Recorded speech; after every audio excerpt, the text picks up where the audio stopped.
Brian, Jim, Ajay, thank you all for being here. Hi. How you all doing? Good. Fabulous. Great to be here. I really appreciate you all showing up here. It is a pleasure, of course, sitting with you guys. Look, you know, you guys have been part of this industry for a long time, and I value, Too long. right? Almost. But I value your opinions. I value all of your opinions, and that's why I have you here. I think that you guys, you know, I mean, you've always been my brothers. You've always made me feel good every time I've heard you play and every time I've heard you speak. And so that's why I have you here. One of the greatest reasons, or one of the biggest reasons that I have you here today is to talk about the state of music and art and industry and the political and all these things that lend themselves to what we do.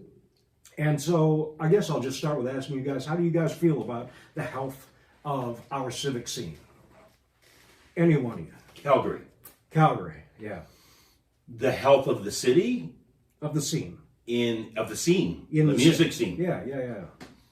Wow, that's a deep one. It's a deep and very, complicated Very complicated. issue. Yeah. Yeah. So you're talking to a bunch of guys who are old enough to have gone through a whole bunch of different eras through the scene, which is good and bad. The bad being that we see things that used to be great, and we see where they are today. And so the normal response would be that, well, they're shits. They're terrible. Yet change is inevitable. We know that. Change is going to happen. And so we have to adapt. Yeah. I mean, you look at Jim, you look at myself, you look at Anj, you look at yourself. We have lived through a number of different times. And I mean, I can remember easily when a time was that a playing musician could make a living, could father, mother, children, could have a home, could live a decent life being a musician, an artist. That is not the case anymore. And so that is a sad state of affairs, simply on the surface. Mm-hmm. Yeah, I would agree. Definitely you could make a decent living, equivalent to a journeyman tradesman, or even maybe master tradesman back in the 70s and early 80s, and then that all kind of tapered off once the first big oil boom died here in the 80s. And as for the scene right now, I would say it's very subjective. Some people are doing okay and playing a lot. Some people aren't. And Well, they're playing a lot. but that doesn't mean But they're the pay making a scale, living at it. the pay scale is, The money hasn't changed since the early 80s. I know, isn't that the thing?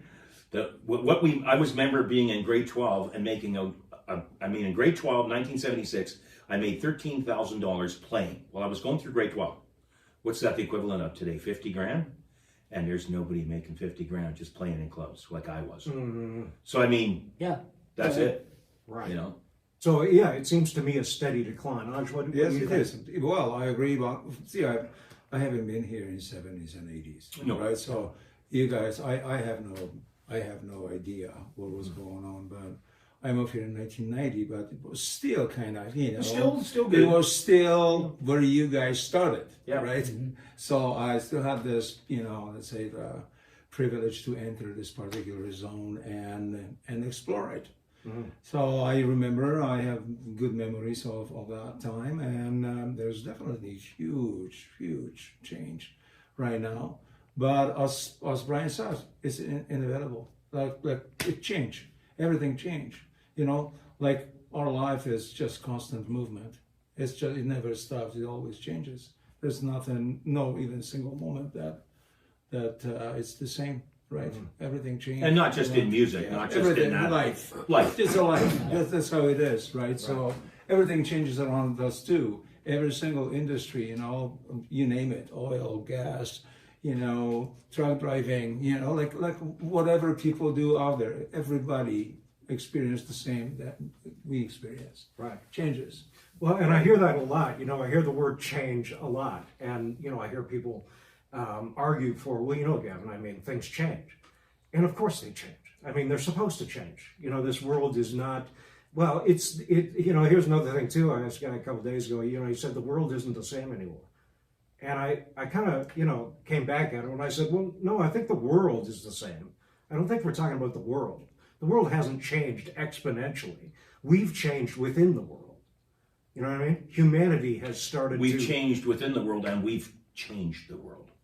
And, well, we've changed the ideology of how we do things within the world, but the world itself is the same world necessarily that, it's been for a couple centuries. The way we navigate the globe has changed.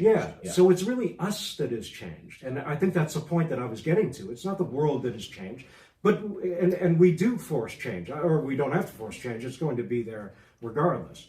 But I think the one maybe philosophical question to ask is this change equitable? Does it help us as individuals?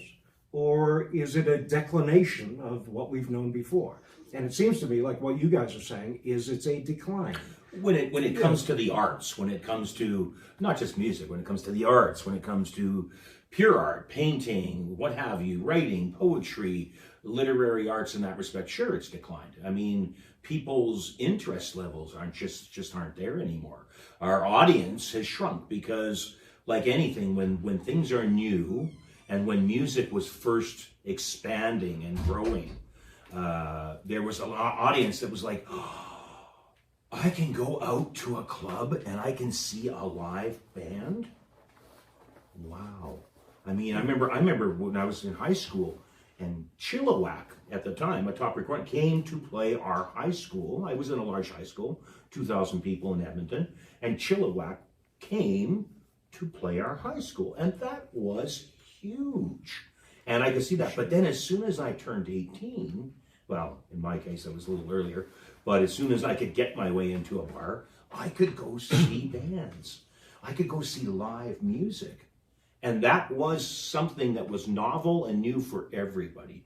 Once people had their, not fill, but once the newness had worn off, then that wasn't as much of a, because there is a novelty aspect to that. And then the purists come through, who really likes to go see music and listen to music and see live music. That's who carries through. And all those things so once those things started to ebb, then you're left with a fraction of the initial population that was drawn to that. And so that's, I think, part of where we are today. But no, not all change is good. Right. Not to everybody.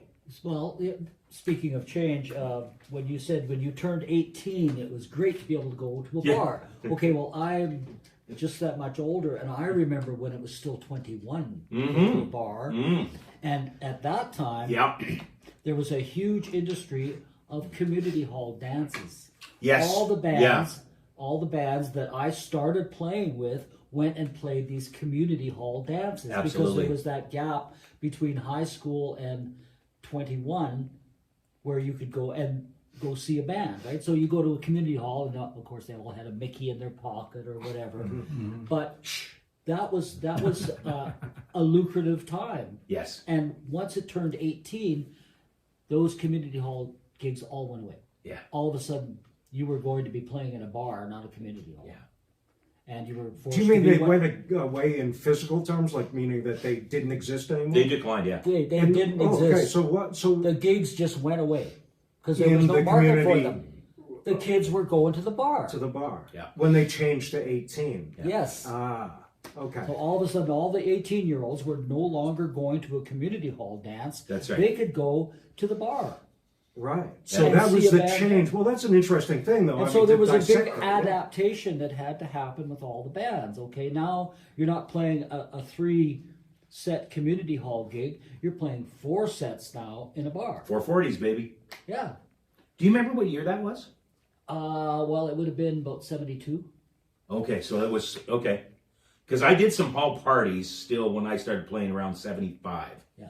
said 76. There were still some hall parties, but it wasn't like what I had heard. I think the actual date that it turned 18 was maybe 71 or 70, but it was very close to I turned 18 in 72, so it was very close to that. Yeah. Because I kind of got in just before. And I would have turned 18 in 76, yeah.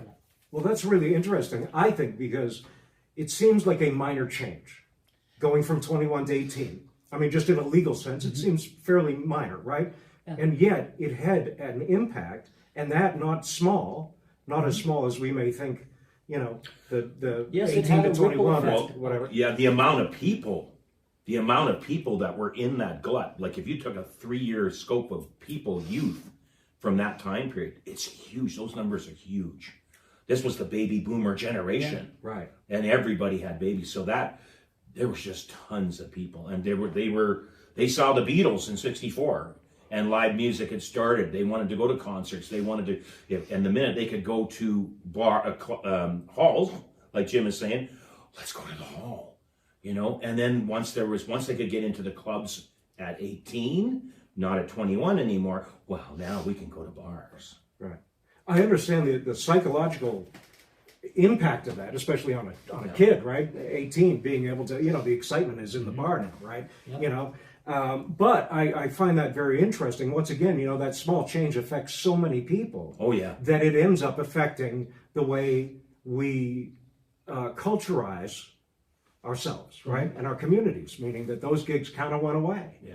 And so therefore you were bereft of that part of culture, right? Yes. Because I would say that was a part of the culture. Yes. Yep. Yes. Yeah. The school dance, the community hall, and the high school, you know, all of any place that had an auditorium would have a band. That's right. On a Friday night, Saturday night. And outdoor gigs at the community parks around the city. See, Ange wasn't here, but Jim will tell you, he'll remember when those clubs, the boom happened in the 70s, mid 70s, those clubs were 1,000, 1,200 seaters. We can't even think of that now. Yeah. You'd walk into this club, and this club would go for miles, it seemed, and the band would be way down there, and it was wild. Like, I mean, it was an insanely... Like the back of the Forest Lawn Hotel, for instance. That club you can big, still right? see... That was even a small... That was, yeah. Well, if you're going down south to the United States, you can sometimes walk into the bar that has basically, that's serving the drinks. Mm-hmm. The drink just slides over there because there's no time to walk over to you because there's another client. And but I heard that law changed and that's right. And they break up those places in smaller units exactly because it was about, you know, like misbehaving, I guess, right? Oh yeah, first because if fight broke up, it was just hard to control. Sure. Right? It got pretty insane. Yeah, it was very intense. That's what I heard, right? But I wonder because see, I'm coming from Poland, and I never had that issue. Yeah. As a young man, let's say pre-legal age, I was never prevented by law, by government, by police, by whatever bureaucratic system, you know.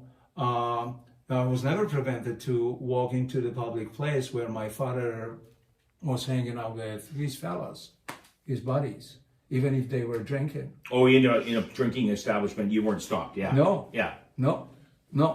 The law never, actually the government, even though I know that the government that I grew up under, you know, wasn't very popular on West Side because it was communistic, right? So it was always, you know, like you guys were completely like you remember that you guys your attention was always directed at, hey, watch those guys. Yeah. So we were directed at you. Yes. Of course. By them. Of right? course. Watch these guys, right? Propaganda. Which we never trusted, right? But going back to the issue, they never stick the nose into the family matters because I am a kid and I have a parent. I am not, you know, stray cat. Yes. Okay? Yeah. There's someone who has authority over me and someone who teaches me how to live. So if they allow you to do it. They do not. No, my parents are my government. That's what I mean. The government will never come and tell my dad That's and mom, interesting. your children cannot go to public place until they're 18. And because my dad will go Is it still like that? of course. Oh, No, there's no. Interesting. There's no way. laws You can- restricting. you know, like there's. If I was 16, if I walk and try to buy the cigarettes, the lady at the kiosk will ask me, "How old are you?" You know. Yeah. And I will lie, right? Yeah. And she knows that I'm lying, but she had no really written law that actually gave her authority over me and not to sell it to me. Interesting. She might actually give me a kind of sort of, lesson. Don't do that. You're Yeah. too young, because she's older than me. But And if she you knows, want- and she knows that I'm cheating. But if you on want, my but if you health. wanted to buy it, she'd Yes, if still I sell want it. to buy it, she cannot prevent me from that. Interesting. Okay, so that's how it was, right? And as I grew up, we didn't really, as young people, we didn't have access to clubs because there was no such a thing like bars and pubs. There were restaurants, okay, with dancing at nighttime. Yeah. And me, when I was growing up and started playing, I had access to actually student clubs. And that was our clubs. Student clubs. Student clubs, yes. What does that mean? Where- What does that mean? Yeah. They were, every city in Poland has a university. Yeah. Every major city in Poland has a conservatory of music. Yeah. So those institutions actually have to have something for these people to spend time, to Yeah. leisure, Yeah. to relax, to have fun, to do something. But it wasn't only about having fun and just drink and nothing else, right? It was for an It was appreciation of very the art. appreciation of the Yeah. art. Yeah. There was always something happening Yeah. in student club. There was always concert, art paint, the artists were coming, the sculpture, like you name it. I know okay? people used to The revere writers, art. writers Oh, will yeah, come sometimes to chapters and have a meeting with Yes, people because they just released their book, right? Right, They go yeah. to the Right. chapters they can see. So that's how it was back then. They will come to the student club and we will know that this particular writer is coming on Thursday at 5:00. He's got, Right. he's got a couple hours. Slightly different than You know what I mean? chapters. Slightly different than chapters. It seems like this was Yeah. more intrinsic in Poland Yeah, to the that's- culture itself, Yeah. meaning that this Yeah, went on that's all how the it time, was. and it That's was an how it was. expectation of the people Yeah. that they would go to these things. This Yeah. was their entertainment. Yeah. This was their socialization. Am I Yes. correct there? Oh, yeah, And absolutely. was Poland communist during this time? Of course, absolutely. Yeah. The Poland was communist under communist regime until 1989. Until '89. 1989, yeah, that's Which when is they, right after they the- collapsed. Everything collapsed. Everything Basically, they had to hand over the power to new government. Right. And so Poland basically went the way of the USSR. Once Oh, the USSR because we had to, because we're basically nothing Poland left. was spared after the Second World War in Yalta. Right. Between those three guys like Stalin, Roosevelt, and Churchill. Right. They saw it and go like, okay, you take this, you take this, Yeah, you they take divided this, it up. this is yours. And Poland was spared to Stalin. Yeah. That's Just was interesting. to anger Stalin, right? Right. Because that was the major reason. Oh yeah. Yeah. So we had a 45 years of struggle, right? Under As a communism. society, because the people didn't accept that, right? There was struggle. There was constant struggle, politically speaking. Well, but that's an interesting duality there because in some respects it seems like the government was hands off and understood. I'm not making a case for communism, here, no. but they took their hands off the things that, like you said, a parent was responsible for. Yeah, like their kid being in a there club. was all this cultural thing that always. So where was the as it oppression? was. Where was the oppression then? I'm curious. Well, that was political oppression. But where did that met out in the general public? That's what I'm curious. And when the communist government finally got its grip on the whole society, basically starting, 1945 it marks end of Second World War, and the society is basically equipped with the weapon. The Right? weapon meaning No, guns are everywhere. Yeah. Everybody has guns. right. And communists are coming and people don't like them. So guess what's going to happen? There's a conflict, All right. There's right? gonna be a clash. And people shooting each other, they killing each other. In and around 1945. Of course, because in 1945 is just the beginning. Right. It took them over 10 years to finally said, okay, we finally got the power. For 10 years, people were basically killing each other. And the Polish would have been the same. Absolutely. Saying, we don't want this, taking up arms. No. But then, and you're right, that was obviously defeated through some sort of force, right? In 50s, of course. Yeah. Until Stalin was alive, it was just very ugly part of the world. Very ugly part. And I know that from my parents because they experienced that firsthand. Yeah, of course. Okay? But anyway, I don't have that experience with Stalin. I was born in 59. He died in 53. Which was a good thing, people say. And the world really breathed when they heard, oh, finally this dude is gone. Right. It was a good thing, right?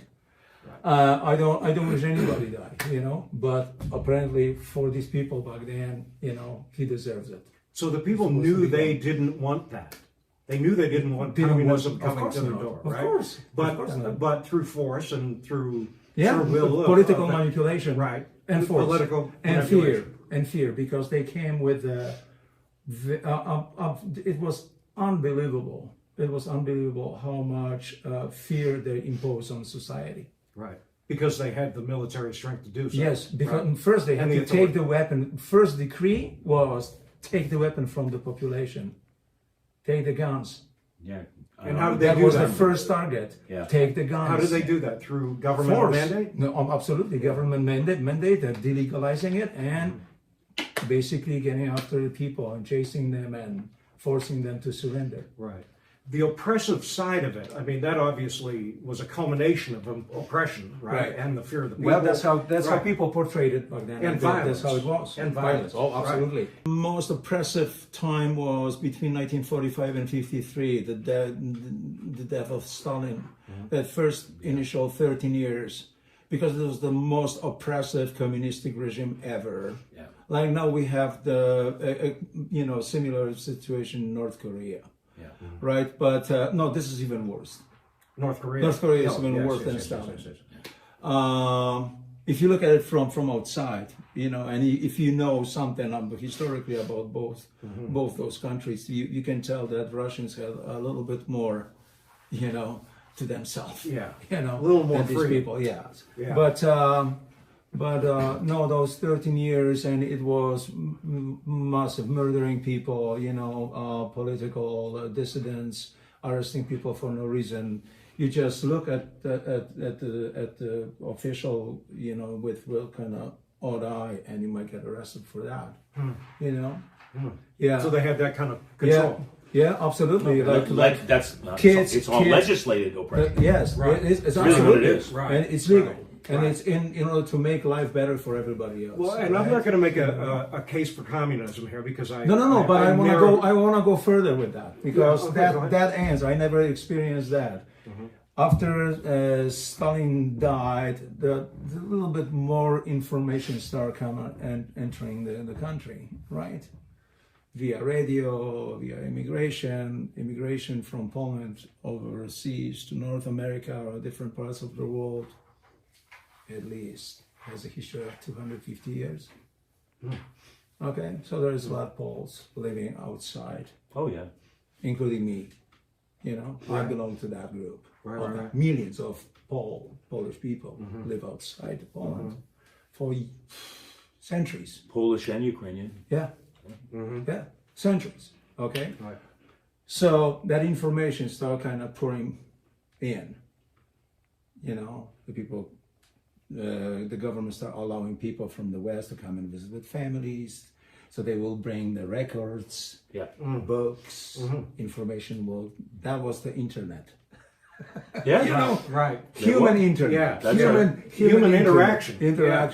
Which was equivalent of internet right now. So you just click and it comes because it's over there, but you got it here. It's the way you got your information. No. And but still in 50s, they were still kind of holding really, whole grip. And for example, going to what we were doing, before I was born, people started introducing the jazz as a style of music, right? And jazz was very popular before Second World War.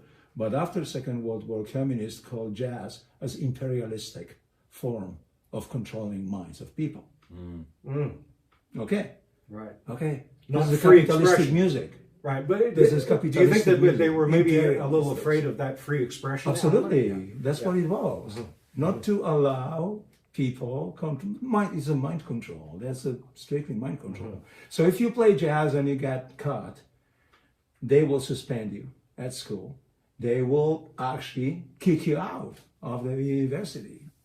And many players lost their time at the universities because it happens all in student clubs. Right, but was that your experience under Henry? You remember I met Henry, your teacher. Maybe Henry had that experience. But you because did not. Henry is older than me. Right, but you did not. He was able to No. teach you the ways of jazz and the ways of these but things. Yeah. but in 50s, if you play jazz, you might end up in jail. Yeah. Sure. Yeah. Yeah. Or they don't want to waste the cell for some intelligent jazz player, Right. because intelligentsia was also intelligentsia means the intelligent people, educated people Right. were always suppressed. And yet 50s and 60s jazz flourished in America. Yes. in Right, America. and So- intellectual was Yeah. allowed more and more to enter the street. They couldn't really stop the process, but whatever they could to suppress it, they did. Let me throw this down in regard to that because this is on my mind. I want to say this. Greg, the owner of the Blues Can, told me this story. His parents were marionette, Puppeteers. Yeah, puppeteers. And they went over and he went with them back in the 90s to Russia, or I guess the USSR back then. And he saw all this puppeteering, going on and this vibrancy, this real aliveness. Now, once again, I'm not making, I'm not an apologist for Right. communism. I'm just Sure, stating of the course. fact. And he said the one question that he got asked by entertainers, and especially, puppeteers more than anyone, was, we know that under communism, we're going to be taken care of. We know that we're going to be marionettes and we're going to make whatever living we make will be somewhat understood by us. And whether it's a plethora or a lot of money or whatever, we expect that we will get that. We don't know what's going to happen to puppeteering under capitalism. That was their major consideration. And I don't know what has turned out by that. I just find that a very interesting story, that they felt safe under communism in this one respect. But they didn't know what capitalism was going to do to their form of art, right? Because capitalism would say, whatever, the strongest survive, right? It'd be kind of a Darwinian approach, Right. right? Right. And so they were, it seems to me that they were afraid. Do you have anything to... Well, no. There's only the part of the Polish society that might be under that impression. Mm-hmm. Okay? Because that was coming from the top level, that we will do everything for you, you just do what we tell you and you'll be fine. We'll take care of you, right? So then people trust it, right? But they had to give up something for that, didn't of they? course. Right. Yes, but you can't compare Poland to Russia. We never had Tsar. Tsar was the tyrant Yeah. for the majority of population. Okay. Right. If you are born in Tsarist Russia, if you are born in a village or in a hamlet, you are basically there till your breath, your last breath, and you cannot actually leave that place, like a dog chained Legally. You are bound to that geography. Interesting. That's how it was. That's why that if you look at the revolution, that's that when people finally got inspired by Lenin and all these, very well-educated people, right? Because they premeditated everything. They knew exactly. They used the small people, as we call, it's a derogatory term. That's how it is, small people. Right. What do you mean small? Who is small? Right. How big you are? Who are you to say that I'm small? You know what I mean? It's No, just right. It was. They didn't really respect the humanity. Can you imagine that the individual suddenly humanity. there's like the container like with the gas, right? And you open the valve and you see this, right? It goes. It was anger. because these people were so suppressed, they were just sitting like that and just waiting Stewing for the in right it. moment. Yeah. Like you mentioned that eruption, the volcano Yeah. that you cannot predict, Yeah. right? That was the Bolshevik. Bolshevik revolution happened because they knew that they will use anger of these people, and these people are so determined to give up even their life Right. to get to better Yeah. level Well, of it's like existence. They say, it's you like know, they say which communism looks great on paper. and they were right? prevented by other people. Yeah. So it was humanity struggled. Yeah. Well, Well, lots of things look good on suppressing. paper. There's a Right. case. There's a case to be made for socialism on paper. Yeah. Communism. Everything, For free enterprise. I mean, anything. It depends who's creating the paper. Well, that's just it, isn't it? I mean, the reason that I think it looks good on paper is because it's without agency at that moment, right? Nobody's enacting anything on the paper. They're just reading what could be. I really feel that a lot of these things boil down to the political and the fact that we have lost our agency, our understanding, the definition of democracy, and, kind of like an inverted communism in a sense. We've just allowed for certain things to happen that happen. And I think that under capitalism, certain things, capitalism is meant to go a certain direction, right? And with safeguards in place, like everything else, capitalism, I think, is not a bad idea. But once those restrictions are lifted, or once, the homeless or the drug addict or the lesser of these is not entertained as being anything within the system that is efficacious to that system, then these parts of society start to decline and start to hurt more and more. Also, I think in terms of art, whatever sells wins, right? So whatever is the most important thing, whatever is the greatest commodity at that moment, is the thing that will win. Even at the expense of those things that are culturally relevant and necessary for humanity, like music and art. Right? The monetization of everything ruins it. Right. And so, not that I have a problem with monetization, but is it that monetization should go so far as to corrupt or be rapacious to the fundamental what would you call it, platform that everything sits on, like the bottom, That's like the really, least of these. that's like really, least of that's these. really, it's well, we're human beings, right? Yeah. And we are corruptible. Yeah. Man, it's just amazing. Like everything has price. Business is It's corrupt. amazing. It's amazing, my friend. Yeah. I'm watching the movie on Netflix. There's a new series called Painkiller. Oh yeah. I recommend I've it. heard With of Matthew that. Broderick. Yeah. Yeah. It's about OxyContin. Yeah. Oh, shit. How it got started Yeah. and how it was actually set up. Yeah. And it was all based on See, money. if business gets in the loop, and to backtrack, because you said Corruption. we've allowed it, and I took a little bit of exception with when you said we as the humans have allowed these things to happen. There's I a lot of I don't us. know if we allowed it. I don't know if we had a choice. You see, like if we look at the traditional concept of we hire politicians, because we do, we vote, they take our money, we vote them in power. And if we look at the traditional sense of it, we hire them to do a job To for serve. us. To serve us, but that's been gone for a long time. Which was our fundamental responsibility as a demos, but right? they don't see that the political system no longer for a long time has not seen it as serving us. They see it as serving their own agendas, and we're byproducts of that. We just pay for it. It's kind of like a membership organization where the hierarchy of the membership organization would say members are great as long as you don't have to deal with them. Constituents, taxpayers are great as long as we don't have to deal with them. We have our agenda as a political party, whether in Canada it be, progressive conservative, whether it be liberal, they have their agendas, and they don't want to have to deal. They want the revenue from the stream of taxation.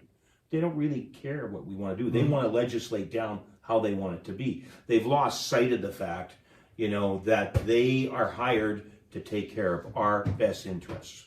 And our best interest may be culturally, music and art and things like that, but it doesn't fit into their plan. Right. And when it doesn't fit into their plan, guess what? It's not in their interest. It slowly disappears. Right. And that's where we sit today. Right. Getting back to your initial statement of like, where are we? What's the industry like? The industry doesn't have support from big business, from political forces, etc. So when it doesn't have support, what does it do? It flounders away into nothingness. And that's what's happening slowly but surely. Sure, even a big sort of we call big entertainment means people on mainstream and artists, and they just work right now to basically preserve their status quo and replacing it and nothing else. They are not. There's no more John Lennons Right. approaching the microphone and pointing. Look at this. No, maybe Roger Waters. You mean Taylor Swift doesn't do that? For when she charges $20,000 yes, a per ticket? At the worst place in the room. right. For the nosebleeds, yeah. Well, Brian, I just want to come back on that just a little bit because I think that we do have a responsibility. We do. If we had a responsibility, in the beginning, it only means that we have sold that responsibility for a mess of pottage. So we have allowed these things to happen because we've allowed it to a certain extent. I don't want to. I'm not blaming here. I'm just saying that we have a responsibility too, which has been usurped. And which, in some ways, is our responsibility to always see there is a saying that the price of freedom is eternal vigilance, right? And that's what we've lost as a society. If we want to be free, if we want art to reign, not supreme, but reign in respect to what it should, we have a diligence to make sure that these things do. This is why I feel that a lot of things boil down to the political. And to the fact that we do not have a political. You had to bring up the freedom thing, didn't you? Yeah, why? Go ahead. Because we haven't been free for years. It's been a long time since there's been freedom. Because we haven't been eternally vigilant. We speak in Canada about the freedom of being a Canadian.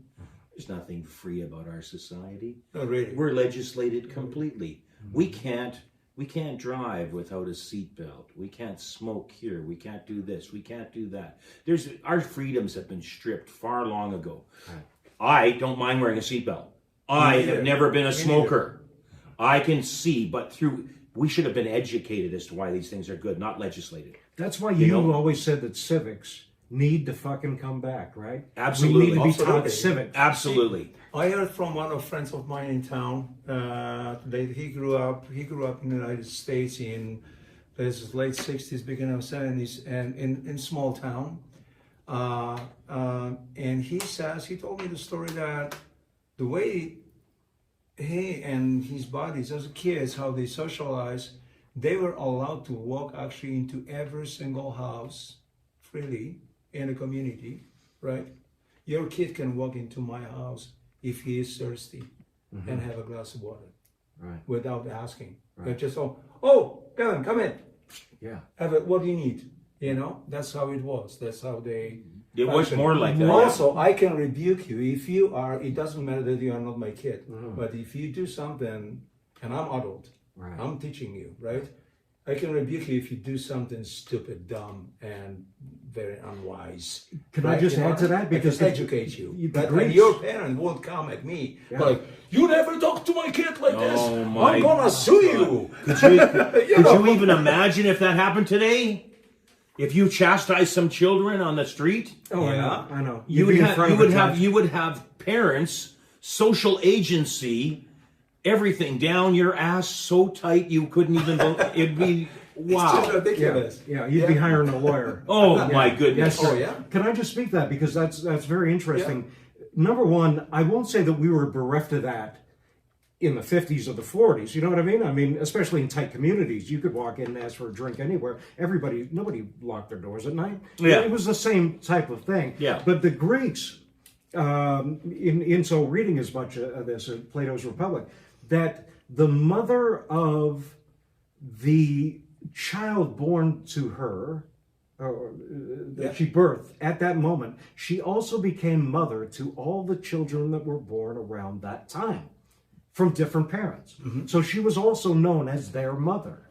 And I find that refreshing in the sense that there was this accountability factor, that this woman was not only the mother of her child, she was the mother of all other children and respected as such. That doesn't mean that she was biologically their mother. I'm saying that there was this interconnected nature with the civic experiment that they were doing. And Calgary itself is a civic experiment, right? It is not a globalist agenda. Yeah. It is a civic experiment, which includes Absolutely. every fucking one of us motherfuckers sitting around at this drum here today. Yeah. And I think that it's in that we've lost our way. I really do. That we have no agency because we have sold that for, like I said, a mess of pottage. I really believe that, well, number one, not that everything in the world isn't important, but art and music and things of this nature are no less important than AI or any fucking thing that is happening on the planet. I think sewing is an art. I think that, you know what I mean? I mean, the arts and the sciences were always housed one to another, at least in the days of old. Why? Because, well, my thought or my contention is that arts were sort of the philosophical side of science, right? They asked questions and science went on to prove that. And that seemed like a healthy thing to me. And people would say, well, Gavin, you can't go back there, and people were lopping each other's heads off back there. Well, number one, we don't stand in that time anymore. And we have all the agency to make a better day with everything that is great about our world today. I'm not saying we need to go back and lop each other's heads off. We're not there anymore. And that's a good thing. We don't have to go back and adopt the bad. Right. We can go back to adopt the good. To adopt the good and to remember what is good. Yeah. Because I think we've forgotten that, in terms of censorship and in terms of like what you said, you know what I mean? People not being able to express themselves one to another, or a child that fucks up and you say, hey kid, I know your parents. Don't do that shit. But it has to be in the eye of the beholder. Like, as simple as like last year, one of Jim's entities that he plays in, Blueprint. Yeah. And I hadn't had a chance to see Blueprint yet. Oh, right, yeah. So I literally just went out to a local festival in Calgary and got a chance to see them, an abbreviated version of them. But here I am. At that time, I was 1 year junior, so I was like basically, 64 kind of thing instead of 65. But here I am, a 64-year-old, and I love the fact that I saw these three guys on a stage playing their instruments live, singing live, playing cover material that I enjoyed, from some bands that I enjoyed. I was full of joy for that experience. But I, again, in the eye of the beholder, I obviously want to share in that. I want to see that.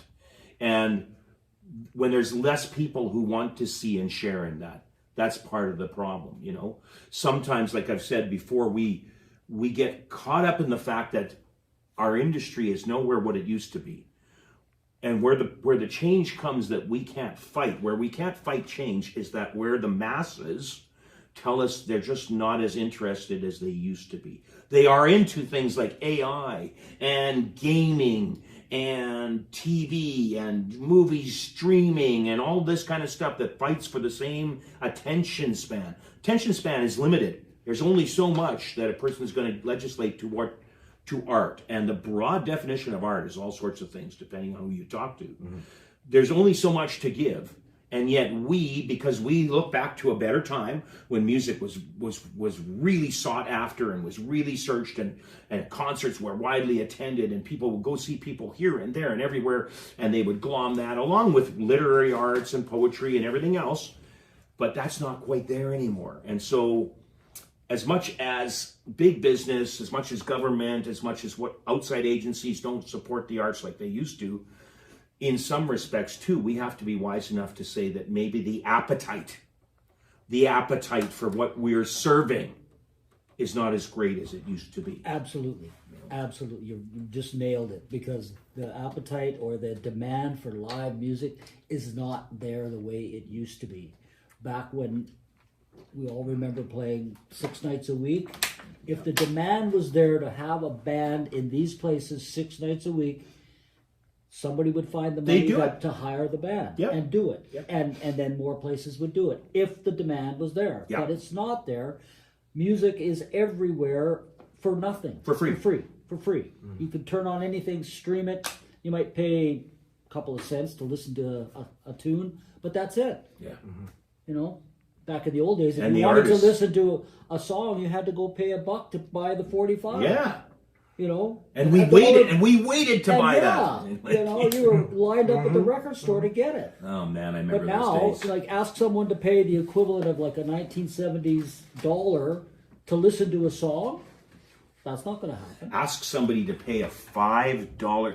They'll go to Starbucks 3 times a day and pay $8 for their caffeato, macchiato, rabbiato, Yeah. whatever it is. Ask them to pay $5 to come in and see an artist. They walk away. Play songs that they sat and They walk away from stormed the over and wrote and poured their heart and soul into, had heartbreak and whatever that inspired these songs.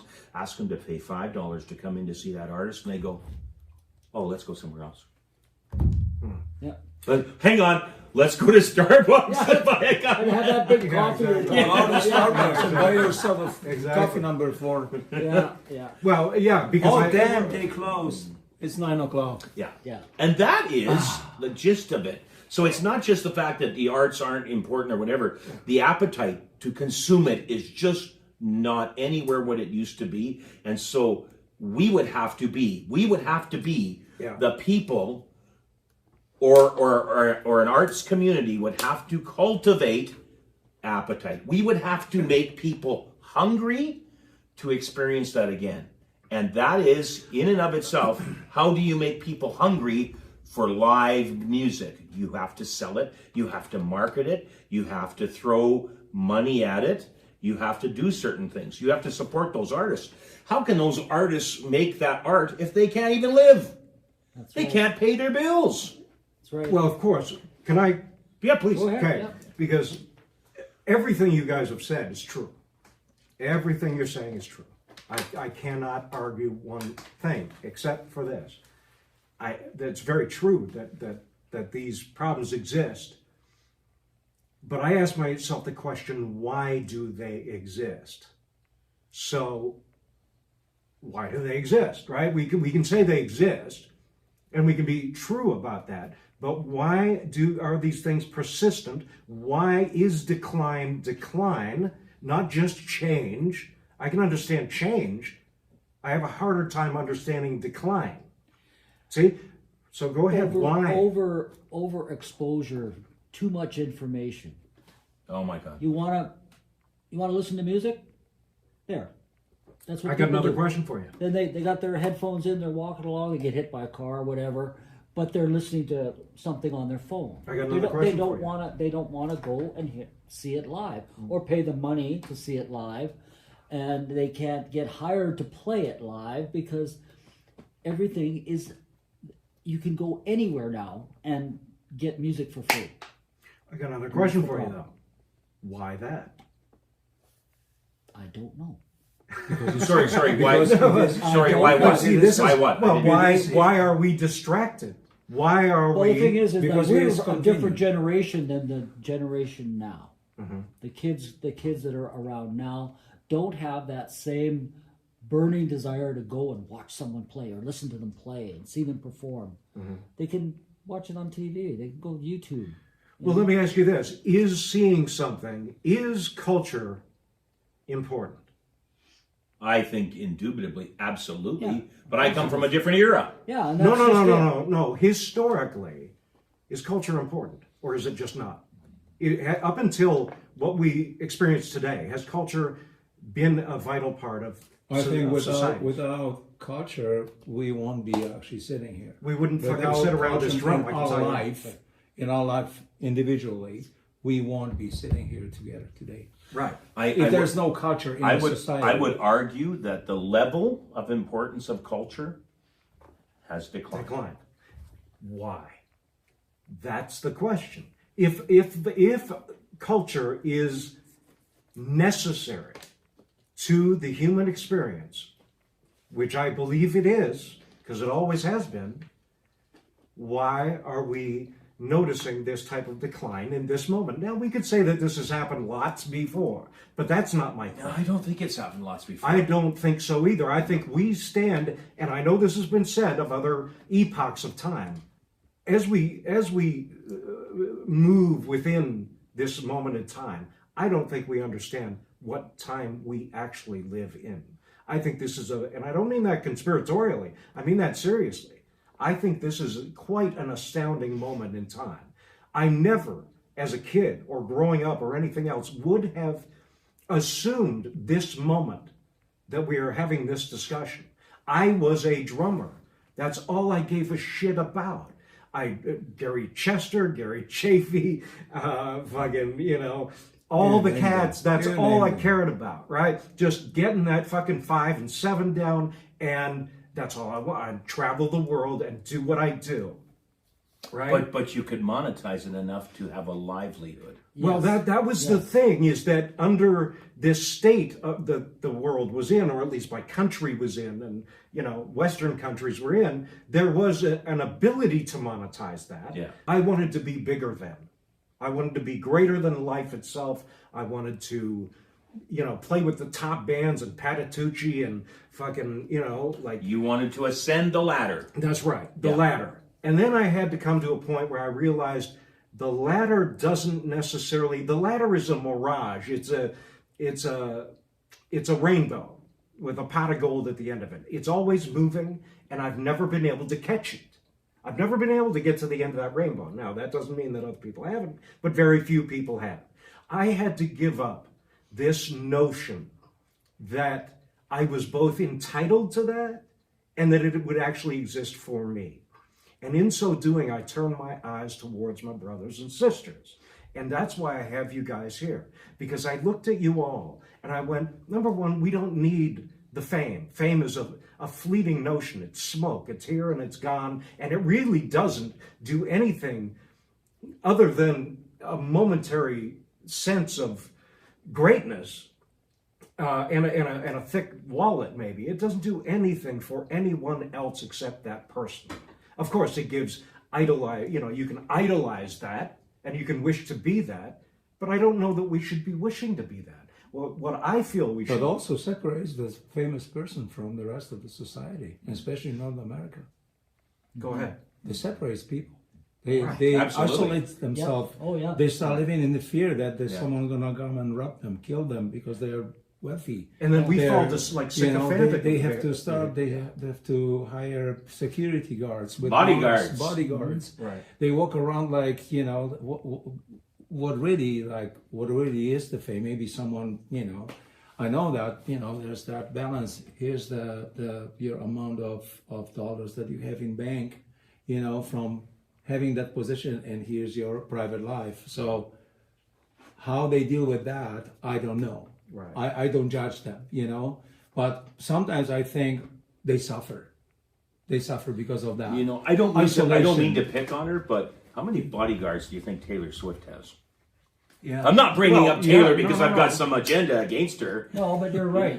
How many bodyguards do you has think an she has? Right, Probably which is has a big separation. entourage. Go ahead. I'm sure she has a big entourage. It's just like Ridiculous. Madonna. Just like Madonna. Yeah. It's amazing. Any of them have to have that entourage. It's their bubble. And if John Lennon would have had one, It's a set. If he would have had one, he might still be here. he could have had one, he didn't care to. But he didn't. No. He made a conscious decision that I want to walk among the common man. Yeah. And he loved nothing more than apparently to walk out of his apartment and to greet people and sign autographs for them, which ultimately is what almost pretty much led to his demise, that openness. Yeah.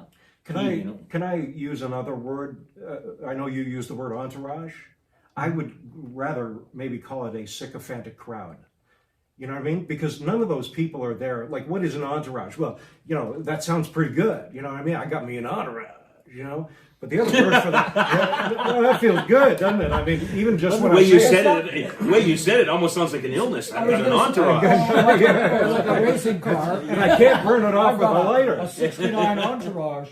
But to me, all of these things are just plays. They're all theater. I mean, a person is part of an entourage playing sycophant to someone who has an elevated sense of their humanity. Well, Now, entourage might have been the wrong word, but no, it's a great word. It's a great These word. are paid people though that are, Yeah. your minders kind of thing. They're looking over your shoulder. They're making sure that you get to your gig on time, that nobody attacks you when you walk out of the building. Yeah, I'll give you a great story. Can I just give you a great story of that? I played the Miss America Gala in 2009 in Vegas at Planet Hollywood. And so we were going to play that night. It was with this band called the Destino Tenors. Great singers, amazing fucking singers, and I wish they would have hit. And it didn't, but they're amazing. So I'm walking. You have to get a pass or whatever, right? And then you walk down this long hallway in Planet Hollywood, and then you walk into the room. And so I stop at the desk to get my name tag or whatever they're going to give me, and all of a sudden I look down the hall, and there's roped off area on both sides of the carpet, and people are just screaming the names of the people walking by and trying to grab them and everything. It was like this moment, this real fucking moment. And so she gives me my name tag, and she goes, okay, thanks. And I'm like, yeah, do I have to walk that way? Like through that thing? And she's like, yeah, yeah, don't worry about it, it'll be fine. And I'm like, well, it's just going to be crickets when I walk through there. Nobody knows who the fuck I am, And so I don't even want to go through this. It's going to be the most embarrassing moment of my life. And so I start walking through this thing. I know what happened. And they just screamed and yelled, Exactly. Gavin! And they were trying to grab me and everything. Gavin! I'm like, It was the what the It was fuck the is perception because of the position you Yes. had. It was the perception. well, You must be somebody. Well, here's the thing. I walk into the gala, right? Yeah. And this is just fucking. It will not leave my mind. This experience I just had with people screaming my name. You know what I mean? And not like an ex-wife. In the most horrible sense. And so I had to go back. I had to ask what the fuck that was. And so I go out the door and I go back, and nobody's there anymore except one African-American chick was there, and cool, and she was grabbing a purse or whatever and walking away, and I just went up to her and I said, what the hell was that? And she kind of looked at me like, come on. And I'm like, did they pay you? Yeah. And she's like, yeah. Yeah. Like, you know what I mean? We're just actors. I said, well, how the fuck did you know my name? She was like, you had your name tag. I'm like, Jesus Christ. Yeah. That is, you know what I mean? And of course, that's a story, and there's an element of, I don't know, frivolity to it. But it's also, why did I never needed that. Nor did I need to incur the initial fright of being cricketed when I walked through that fucking crowd. Yeah. You know what I mean? I didn't. So what is it that we're doing? I mean, it is enough for me to sit with my brother and my brothers who are amazing players who can teach me so much shit. I don't need that. I don't need that accolade. It doesn't do any. The best thing the only thing that ever does something for me is when somebody comes up and says, your playing touched me. Or do you teach? And that's all it is. Yeah. But be careful because you're personalizing it now. Go ahead. Personalization of an idiom is as bad as generalization of something. You're saying, I don't need that. But, and I'm not saying Jim does, but possibly Jim can be sitting across the drum. Right. Maybe that's what drove him. We saw the Beatles on Ed Sullivan. I did. We saw this. Yes. No, I didn't either. We saw. I heard blood, sweat, and tears. We saw the screaming. We saw the screaming girls. We saw the audience reaction, and if you had any kind of comprehension of music, of course, even though we've come to know that what Ringo did was inherently quite amazing in his own right, and to this day, here we are, 65 years later, listening to Beatles music. Yeah. What they did seemed very achievable, and a young guy who liked. Look at that drummer. Look at the drums. And Ringo's going. He's playing 4 and the 4, and he's just hitting 2 and 4 and swishing his hi-hats. Yeah. And I can do that. And they're playing G to D to A to C. I can do that on my guitar. I can be a rock star. I can be like the Beatles. I can be like whomever. But kids today, they don't want to do that anymore. They don't see any. They talked about rock idols. There's no such thing anymore. No. There's no idolization of a musician or a rock star. The Weeknd. Except for But even The Weeknd. Weeknd. Yeah, no, hearing guys. Except Taylor for, what's Swift? her name? Oh, sorry. Except for Taylor Swift. There are considerations, I think, to be had. And I think that that's what we've talked about today, is the considerations of what is. I don't think that this kind of dialogue is for naught. No. I think it's very valuable. And, you know, having guys here like you that have differing opinions, that have different thoughts, at the end of the day, I think we're really all talking about kind of the same thing. Is, you know, is there value to what we do? Has that value been lost? And can it be regained somehow to a society or to a world that still needs culture and a certain form of entertainment? I think what we have now is a lot of entertainment and very little culture being made. I think that it should always be the other way around, because there is entertainment in culture, right? In the cultural expression, there's still entertainment there, right? And so I want to thank you. What I think, Yeah. like if I can. No, just go, please. say it. I think it's a great time for us to become more personal with our audience, because they need it, and I need it too. I don't want to just walk on the stage, hello, play the song, thank you, goodbye, and nothing, and they just pay for the ticket and go home. There's nothing personal between us. It's just the business of $700, not $20,000 for a ticket, right? Right. But I cannot even actually know you. Who are you? I just see the body moving there, and I'm mesmerized by that. Yeah. Nothing, and that body appears and disappears. Right. It's gone, vanishes. Right. And I'm waiting for another concert. Right. $20,000. Yes, I'm going. Right. Well, and that's You know what I mean? Yeah, totally. No, I think I mean nothing against those artists who are established, and don't you think that I'm jealous that they are rich? Well, we I don't of course care about it. We would all like to be. I wish them good life. And we're all- But, I yes, think our industry personal. is We have to be more personal with people who come even to the bar. Yeah. Yeah. They I think should. our industry is absolutely declined. I think it's in decline, but I think the reason that you've got Anjay sitting here, you've got Jim sitting here, Gavin, you're hosting this thing, I'm here. I hold on to the hope that this art form that we love, that we've dedicated a huge Life. portion of Our our life. life Our to, life. we have the hope. Those 4 letters, HOPE, that's a huge thing. We hope that it's going to come back. We hope that some way, through education, through elucidation, through enlightenment, through just exposure, that hope that this will all come back. That there will be an appreciation once again for the arts. Yes. The fact that we sit here talking, the fact that you're going to put this out through the airways, that maybe it spurs some people on to go, you know, I should go see a live band. If one person did that, it's a start. But I experience that every Sunday at Brickwall. At Brickwall. At my jam. Yeah, at the jam. Because regular people are coming. Yeah. And they go like, oh, this is my church. Live There's music. one person that Live always music. says the same. This is my church on Sunday. Yeah. I'm always coming here, Amen. you know, and that's it, man. And Brian, I totally And we have to be personal with people. I totally agree with what you said. It's just that my hope is that we take hope, or that hope somehow translate to agency and action, and that we start doing those things, that there is a reason to hope, and that there is a greater reason to hope, and that's why this exists. Guys, I want to thank you very much for each and every one of you showing up here. You are my brothers.